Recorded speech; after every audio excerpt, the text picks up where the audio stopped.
Self Pankaj Yadav, आपका अपने YouTube channel medical science में एक बार फिर से नए वीडियो के साथ मैं स्वागत करता हूं, जो कि है अपना गुलेन-बेरी सिंड्रोम। देखो तो अपना पूरा सेशन चल रहा है जिसके अंदर अपना न्यूरोलॉजिकल डिपार्टमेंट, जो न्यूरोलॉजिकल सिस्टम जो मैंने शुरू कर रखा है, उसके अंदर जो नेक्स्ट डिजीज है दैट इज गुलेन-बेरी सिंड्रोम। देखो नाम से तो इसके अंदर कुछ खास पता नहीं चलता क्योंकि ये एक साइंटिस्ट के नाम पे रह रखी है, बट लेकिन इसके अंदर जो डिजीज है वो बड़ी इंटरेस्टिंग डिजीज है। क्वेश्चंस पूछ लिए जाते हैं, आ जाते हैं, तो अपन पता चले कि बहुत छोटी सी डिजीज है पर इंपॉर्टेंट डिजीज है। ठीक है, तो क्या होता है गुलेन-बेरी सिंड्रोम? देखो अगर मैं इसको थोड़ा सा इंट्रोडक्शन बताऊं शुरुआत में, that is sir it is a auto immune disorder. ठीक है, ऑटो इम्यून डिसऑर्डर। ठीक है, ऑटो इम्यून डिसऑर्डर हो जाता है इन विच क्या होता है डीमिनरलाइजेशन। ठीक है, डीमिनरलाइजेशन या फिर डीमाइलिनेशन। ठीक है, डीमाइलिनेशन हो जाती है किसका? डीमाइलिनेशन ऑफ द पीएनएस यानी कि पेरिफेरल नर्वस सिस्टम के अंदर पाए जाने वाली नर्व्स का जब होता है डीमाइलिनेशन, नाम है उस बीमारी का गुलेन-बेरी सिंड्रोम। प्यार से हम इसे क्या कहते हैं? Gulen-berry syndrome. ठीक है, तो जब पीएनएस के अंदर पाए जाने वाली नर्व्स का डीमाइलिनेशन हो जाए, डीजेनरेशन हो जाए, डिस्ट्रक्शन हो जाए, ट्रिपल डी हो जाए, तो क्या हो जाता है? गुलेन-बेरी सिंड्रोम हो जाता है। ये ऑटोइम्यून डिसऑर्डर होती है, अपने आप होने वाली डिसऑर्डर, अपनी इम्यूनिटी से रिलेटेड डिसऑर्डर, जिसके अंदर एंटीबॉडीज का मेन रोल होता है जो उसको डैमेज कर देती है। कारण यानी कि कोजेस।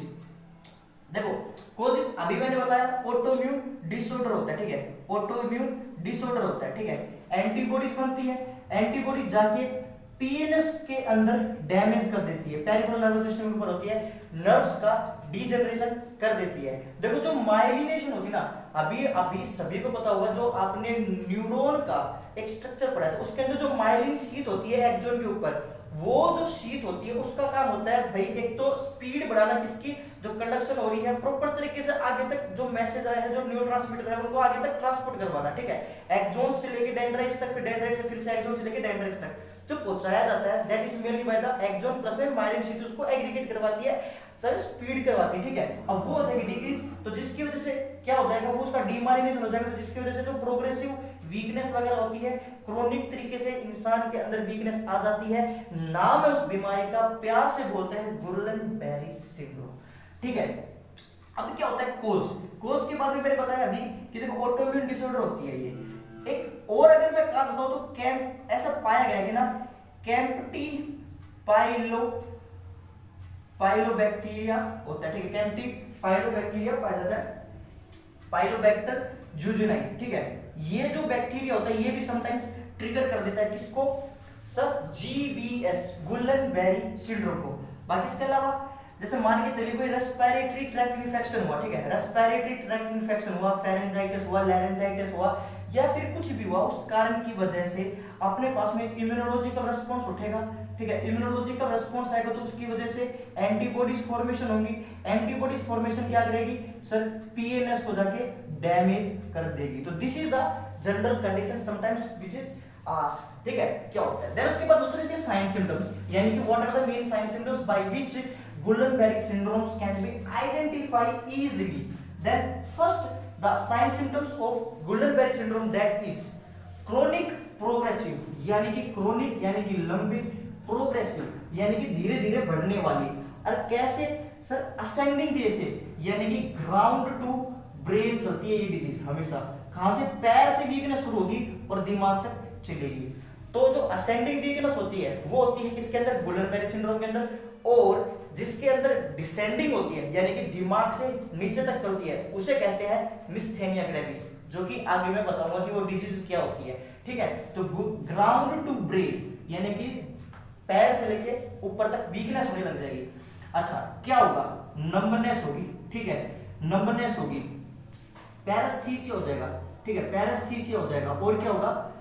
वीकनेस आने लग जाएगी। और वीकनेस के अलावा और क्या होगा? वीकनेस होने लगी, पैरेस्थीसिया होगा, नंबनेस होने लग जाएगी, टिंगलिंग होने लग जाएगी। ठीक है, टिंगलिंग होने लग जाएगी। और हाइपर सेंसिटिविटी हो जाती है स्किन की लोग, हाइपर सेंसिटिविटी हो जाती है। अभी हाइपर सेंसिटिविटी क्या होती है?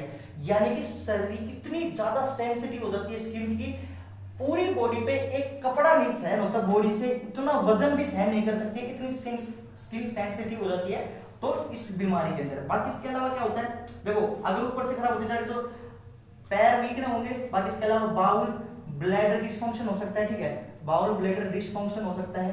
बाकी इसके अलावा एब्डोमिनल क्रैम्प्स वगैरह आ सकते हैं, ठीक है, एब्डोमिनल क्रैम्प्स वगैरह आएंगे। बाकी इसके अलावा क्या हो सकता है, बाकी इसके अलावा सर इसके अंदर वो रेस्पिरेटरी फेलियर हो सकता है, यानी कि ऑब्वियस ही बात है अगर पैर है तो पैरेसिस हो सकती है, पैरेसिस वगैरह भी लिख दो, ठीक है, यानी कि वीकनेस होने लग जाती है तो रेस्पिरेटरी हो रही है, यानी कि पैर खराब हो चुका है, बाउल ब्लैडर खराब हो चुका है, एब्डोमेन खराब हो चुका है, अब बचा रेस्पिरेटरी, तो रेस्पिरेटरी खराब हो जाएंगे, ठीक है। रेस्पिरेटरी के बाद में जो अपना वॉइस बॉक्स है ये इसके अंदर एब्नॉर्मलिटी आने लग जाएगी, रेस्पिरेटरी फेलियर करवा सकता है ये, ठीक है, यहाँ पे। और बाकी इसके अलावा वॉइस क्वालिटी खराब हो जाएगी, क्या हो जाएगी, वॉइस क्वालिटी खराब हो जाएगी। कैसी वॉइस आएगी, होर्सनेस वॉइस आएगी, घोड़े जैसी आवाज आने लग जाएगी। और होर्सनेस वॉइस और किसके अंदर पाई जाती है, लैरेंजियल कैंसर हो जाता है ना उसके अंदर भी होर्सनेस वॉइस होती है, ठीक है, तो ये याद रखना, इसका यहाँ पे काम नहीं इसलिए मैं बता रही हूँ पर बता दिया, ठीक है। देन इसके अलावा सर और क्या हो सकता है, ओडिनोफेजिया हो सकता है, ठीक है, ओडिनोफेजिया हो सकता है, डिस्फेजिया हो सकता है, बोलने के अंदर प्रॉब्लम आने लग जाएगी, फेशियल पैरालिसिस हो सकती है, ठीक है। तो ये सारे sign symptoms can be seen into the किसके अंदर, गुल्डन-बेरी सिंड्रोम के अंदर। डायग्नोस्टिक इवैल्यूएशन, डायग्नोस्टिक इवैल्यूएशन क्या होता है इसका, यानी कि कैसे अपन इसको आइडेंटिफाई कर सकते हैं। और सबसे पहले डायग्नोस्टिक इवैल्यूएशन वही फिजिकल एग्जामिनेशन, हिस्ट्री कलेक्शन कर ली जाती है। बाकी इसके अलावा प्लाज्मा के अंदर सीबीसी वगैरह चेक कर दी जाती है, सीबीसी के अंदर ओबीसी बताए एंटीबॉडीज का फॉर्मेशन पाया जाएगा, ऑटोइम्यून डिसऑर्डर होगी। बाकी फिजिकल एग्जामिनेशन के अंदर ही मेजरली पता चल जाता है। बाकी इसके अलावा अगर रेस्पिरेटरी फेलियर हो तो रेस्पिरेटरी साइन सिम्टम्स चेक करवाया जाएगा, सिस्टम डायग्नोस्टिक इवैल्यूएशन। अगर यूरिनरी वाला हो रहा है, नेफ्रो हो रहा है, बाउल ब्लैडर खराब हो रहा है तो एलएफटी की एफटीआरएफटी रेस्पिरेटरी के अंदर पल्मोनरी फंक्शनल टेस्ट वगैरह, सीबीसी, एक्सरे वगैरह वो सब कुछ करवा सकते हैं, ठीक है। और तो ये सारे symptoms according to the cardiac के ऊपर डिपेंड करता है, ठीक है। तो ये जो सारे साइन सिम्टम्स होते हैं जो फेलियर सिस्टम होगा उसी हिसाब से इसके डायग्नोस्टिक इवैल्यूएशन करवाते हैं। मैनेजमेंट के अंदर देखो ऑटोइम्यून डिसऑर्डर है तो इसका कोई मैनेजमेंट नहीं किया जा सकता है, आप इसको प्रिवेंट कर सकते हो, आप इसको उस जो मैक्सिमम स्टेज है उसके अंदर से पहुंचने तक थोड़ा सा कम कर सकते हो, बट कंप्लीटली ट्रीटेबल डिजीज ये नहीं है, बस इसको अपन प्रिवेंट कर सकते हैं। बाकी इसके अलावा क्या दिया जा सकता है इसके अंदर, अब देखो ऑटोइम्यून है तो स्टेरॉइड्स ड्रग दी जा सकती है, ठीक है, स्टेरॉइड्स ड्रग दी जाती है, इम्यूनो सप्रेसिव ड्रग दी जाती है, ठीक है, मैं बताऊंगा कौन सी होती है। इम्यूनो सप्रेसिव ड्रग दी जाती है, ज्यादा टिंगलिंग हो रही है तो हाइपर सेंसिटिविटी हो रही है उसको रोकने के लिए, या फिर हाइपर सेंसिटिविटी को रोकने के लिए दी जा सकती है ड्रग्स। और बाकी इसके अलावा क्या होता है, हाइपर सेंसिटिविटी ड्रग होती है, हाइपर सेंसिटिविटी ड्रग के बाद में फिर होता है अपने पास में क्या होता है, इम्यूनोसप्रेसिव स्टेरॉइड्स ड्रग होती है। देन इसके अलावा और इसके अंदर होती है, देखो स्टेरॉइड्स ड्रग के अंदर होती है बेक्लामिथासोन, ठीक है, बेक्लामिथासोन दी जा सकती है। Second one which is immunosuppressive drug के अंदर एजिथ्रोप्रिन आती है, ठीक है, एजिथ्रोप्रिन आती है, मर्क्यूप्ट्रिन आती है, ठीक है, ये भी ड्रग दी जाती है। और एक होती है टिंगलिंग हाइपर सेंसिटिविटी के लिए कार्बापेनेम दी जाती है।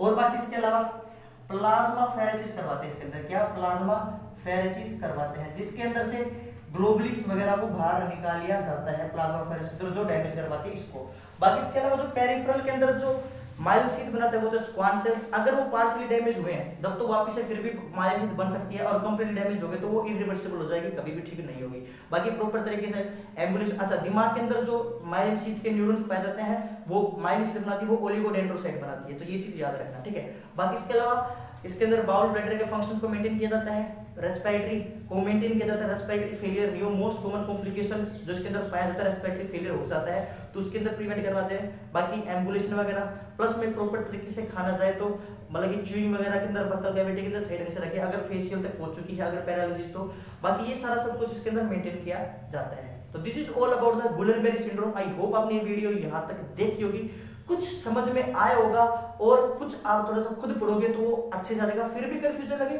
Then you will tell me, comment करके बताइए कहाँ पे कैसा क्या कंफ्यूजन, में कोशिश करूंगा सोल्व करने की। बाकी अगर यहाँ तक वीडियो देखी तो लाइक जरूर करके जाना, और चैनल पे नहीं हो तो सब्सक्राइब करके जाना, ये चैनल आपका, ये किसी ना किसी एग्जाम में आपकी हेल्प हो। बाकी इंस्टा पे आप मेरे फॉलो कर सकते हैं, वहां पे मैं डेली एनएलएस क्वेश्चंस डाल रहा हूँ, बहुत सारे बच्चे प्रिपेयर कर रहे हैं, आप भी कीजिए। बाकी इसके अलावा मिलते हैं अपनी नेक्स्ट वीडियो के अंदर, टिल देन सभी को नमस्कार।